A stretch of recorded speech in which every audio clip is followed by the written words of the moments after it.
2, 3. Selamat pagi anak-anakku, salam ketemu lagi. Ya, hari ini kita mata pelajaran ilmu kesehatan masyarakat. Hari ini Ibu akan menjelaskan materi tentang kesehatan kerja. Sekarang kita perhatikan gambar yang ada di samping ini. Kita lihat, ketika melihat gambar tersebut, apa yang Anda pikirkan? Apa yang Anda bayangkan di dalam pemikiran Anda ketika melihat gambar tersebut? Kenapa harus ditampilkan gambar tersebut? Ketika melihat gambar tersebut, yang kita pikirkan, apa itu kesehatan kerja? Dari gambar tersebut, kita bisa memilah-milah atau mendefinisikan, menjelaskan tentang kesehatan kerja. Jadi, kesehatan kerja itu berhubungan erat dengan program kerja kesehatan.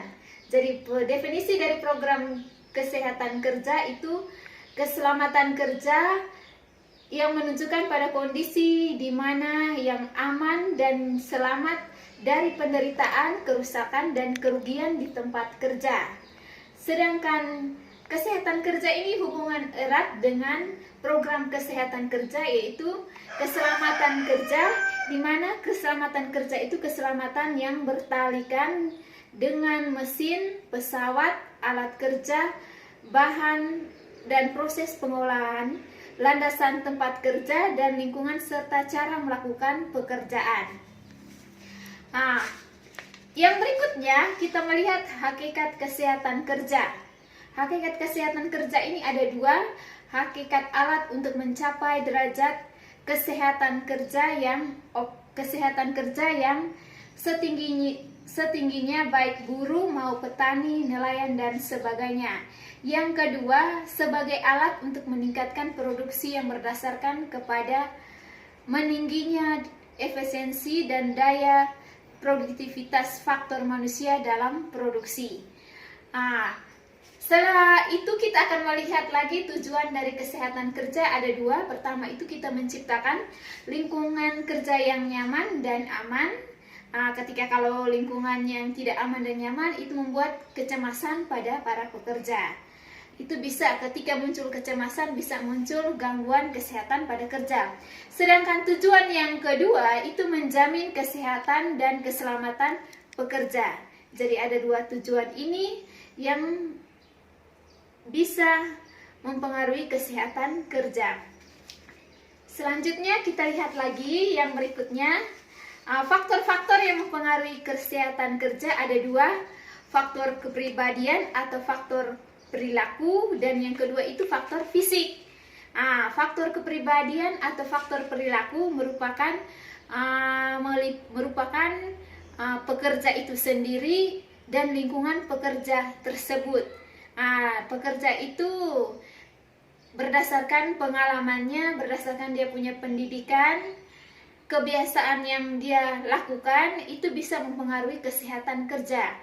Lingkungan pekerja bagaimana dia memanage pekerjaannya itu sehingga tidak membahayakan dirinya sendiri. Kemudian kita lihat lagi faktor kerja yang berikutnya, faktor fisik. Kalau faktor fisik ini berhubungan dengan bahaya yang semakin mendekat pada pekerjaan tersebut.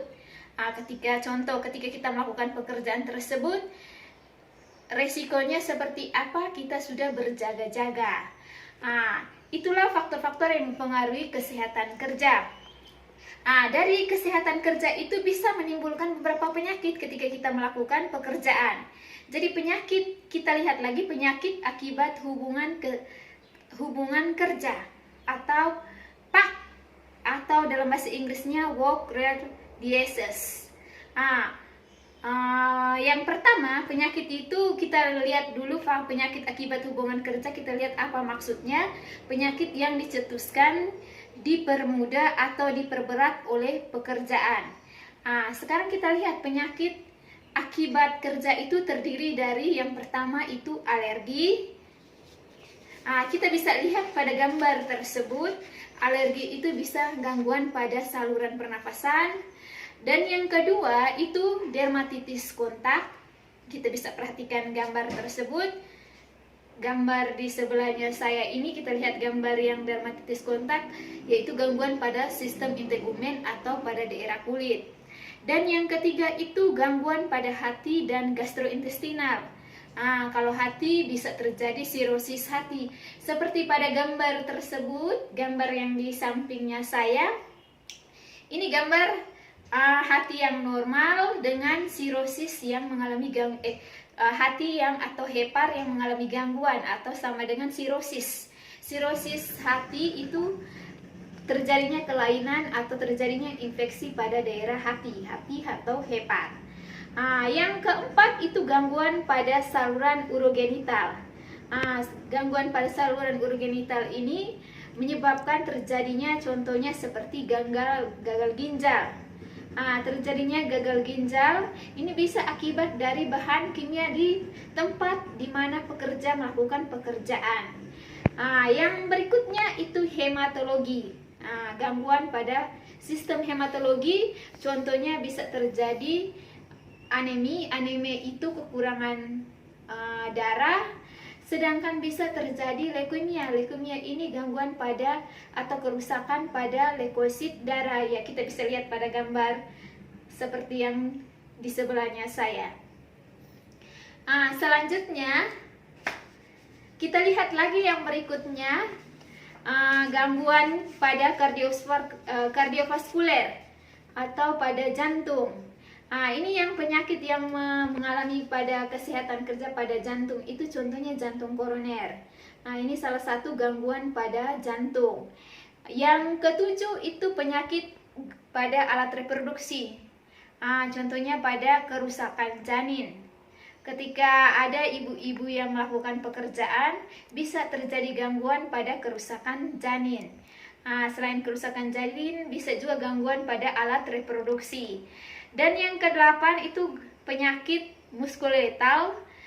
Bisa seperti nyeri pada daerah kaki, nyeri pada daerah tangan, atau nyeri pada daerah punggung seperti di gambar berikut ini. Yang selanjutnya, selain daripada gangguan pada muskuloskeletal itu otot.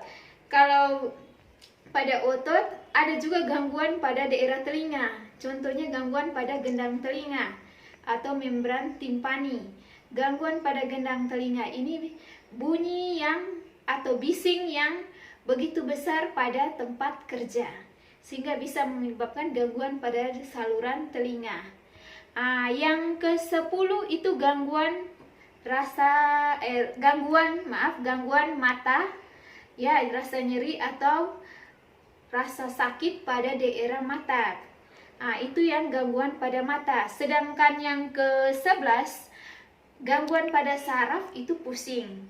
Pusing, bisa badan lemah, itu yang gangguan pada saraf. Pusing dan tidak bisa melakukan pekerjaan dengan baik. Ya, itu beberapa gangguan pada susunan saraf. Yang selanjutnya, gangguan yang berikutnya sering terjadi pada negara kita yang lebih banyak itu ya, stres. Stres dalam bekerja itu bisa mempengaruhi pada kesehatan kerja seseorang. Tingkat pekerjaan atau beban kerja yang berat bisa menyebabkan orang mengalami stres yang berat.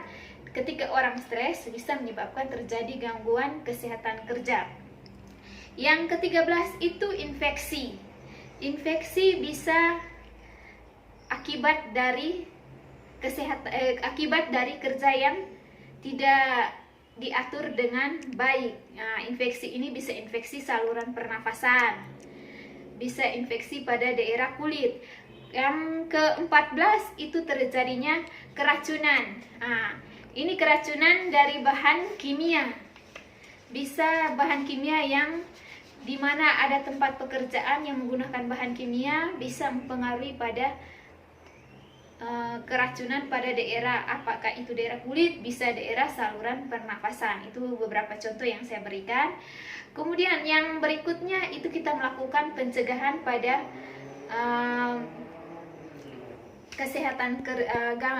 kita melakukan pencegahan pada penyakit akibat dari kerja. Jadi ada dua, ada kewaspadaan pada PAK, cara pencegahan pada PAK.